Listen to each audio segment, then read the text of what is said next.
Welcome back प्यारे साथियों। इस वीडियो में आप जीके जीएस की 10 बहुत महत्वपूर्ण सवाल को देखेंगे जो आपको कम्पिटिटिव एग्ज़ाम पास करवा सकते हैं।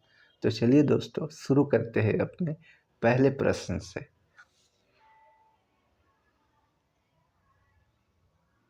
इनमें से कौन हैलाइट का उदाहरण है? आपके ऑप्शंस रहे गेलेना, बॉक्साइट, सिनेबार, क्रायोलाइट। दोस्तों इस सवाल का सही जवाब है क्रायोलाइट। क्रायोलाइट फ्लोराइड का उदाहरण है। आइए दोस्तों जानते हैं कि किसका सूत्र क्या होता है। गेलेना का सूत्र होता है पीबीएस, लेड सल्फाइड। बॉक्साइट का सूत्र होता है एल्युमिनियम ऑक्साइड, Al2O3.2H2O। सिनेबार को बोलते हैं मर्क्यूरस सल्फाइड, HgS। तथा क्रायोलाइट को बोलते हैं सोडियम एल्युमिनियम फ्लोराइड। आइए दोस्तों आगे बढ़ते हैं अपने अगले प्रश्न पर। हाल ही में अंतर्राष्ट्रीय शिक्षा दिवस मनाया गया है। यह प्रत्येक वर्ष किस दिन मनाते हैं? आपके ऑप्शंस रहे 21 जनवरी, 22 जनवरी, 23 जनवरी, 24 जनवरी। दोस्तों इस सवाल का सही जवाब है 24 जनवरी। प्रत्येक वर्ष 24 जनवरी को अंतर्राष्ट्रीय शिक्षा दिवस मनाते हैं। आइए दोस्तों आगे बढ़ते हैं अपने अगले प्रश्न पर। एक विद्युत बल्ब पर 12 वोल्ट तथा 60 वाट अंकित है, तो इसमें कितनी धारा प्रवाहित होगी?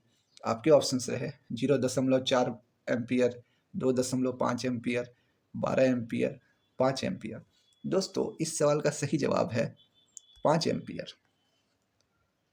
दोस्तों इसको हम सूत्र से निकालेंगे P=VI। P हो गया पावर, V हो गया विभवांतर, I हो गया धारा।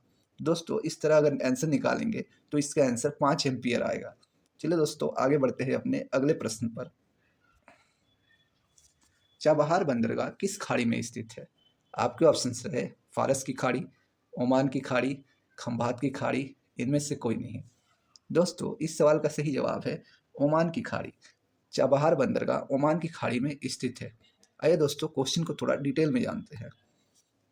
ईरान का एकमात्र समुद्री बंदरगाह ओमान के तट पर दक्षिण पूर्व में स्थित है, जिसे भारत की सहायता से बनाया गया है।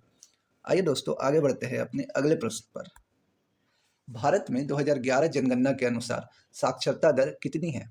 आपके ऑप्शंस रहे 73%, 72%, 74.4% और इनमें से कोई नहीं। दोस्तों इस सवाल का सही जवाब है 74.4%। भारत में साक्षरता दर 2011 की जनगणना के अनुसार 74.4% है। भारत में साक्षरता दर पुरुष साक्षरता दर 82.14% तथा महिला साक्षरता दर 65.46% थी। आइए दोस्तों आगे बढ़ते हैं अपने अगले प्रश्न पर। सबसे लंबी तटरेखा वाला राज्य कौन सा है? आपके ऑप्शंस रहे गुजरात, महाराष्ट्र, तमिलनाडु, आंध्र प्रदेश। दोस्तों इस सवाल का सही जवाब है गुजरात। गुजरात सबसे लंबी तटरेखा वाला राज्य है। आइए दोस्तों इनके क्रम को जान लेते हैं। सबसे बड़ा गुजरात का तटरेखा है, दूसरे नंबर पर आंध्र प्रदेश का तटरेखा है, तीसरे नंबर पर तमिलनाडु तथा चौथे नंबर पर महाराष्ट्र की सबसे लंबी तटरेखा है। आइए दोस्तों आगे बढ़ते हैं अपने अगले प्रश्न पर। निम्न में से कौन सा एक फल है? आपके ऑप्शन है आलू, मूली, भिंडी, शकरकंद, इनमें से कोई नहीं। दोस्तों इस सवाल का सही जवाब है भिंडी। भिंडी एक फल है। आइए दोस्तों जानते हैं भिंडी एक फल कैसे है। भिंडी के अतिरिक्त अन्य सभी विकल्प जड़ या तना है। भिंडी जमीन के ऊपर लगती है, जबकि आलू, मूली और शकरकंद जमीन के अंदर लगती है, अतः भिंडी फल का उदाहरण है। आइए दोस्तों आगे बढ़ते हैं अपने अगले प्रश्न पर। सोना एवं हीरा निर्मित होते हैं। आपके ऑप्शंस रहे बेरिलियम एवं कार्बन से, सिलिका एवं बेरिलियम से। दोस्तों इस सवाल का सही जवाब है बेरिलियम एवं कार्बन से। पन्ना बेरिलियम से और हीरा कार्बन से बनता है। आइए दोस्तों क्वेश्चन को थोड़ा डिटेल में जानते हैं। कार्बन एक अधातु है जिसकी परमाणु संख्या 6 है तथा बेरिलियम एक धातु है जिसकी परमाणु संख्या 4 है। आइए दोस्तों बढ़ते हैं अपने अगले प्रश्न की ओर। भारत में शेषाचलम पहाड़ी आरक्षित क्षेत्र कहाँ पर है? आपके ऑप्शंस रहे केरल, गोवा, महाराष्ट्र, आंध्र प्रदेश।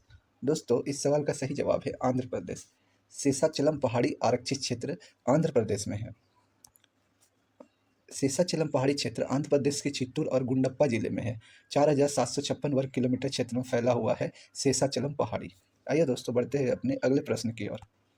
हमारे तंत्र में अधिकतम एटीपी अणु को उत्पन्न करने वाला पद कौन सा है? आपके ऑप्शंस रहे ग्लूकोज का अपघटन, क्रेब्स चक्र, अंतिम श्वास श्रृंखला, जल अपघटन। दोस्तों इस सवाल का सही जवाब है क्रेब्स चक्र। हमारे तंत्र में अधिकतम एटीपी क्रेब्स चक्र के दौरान बनता है। आइए दोस्तों देखते हैं कि किस घटना में कितनी अणु बनती है।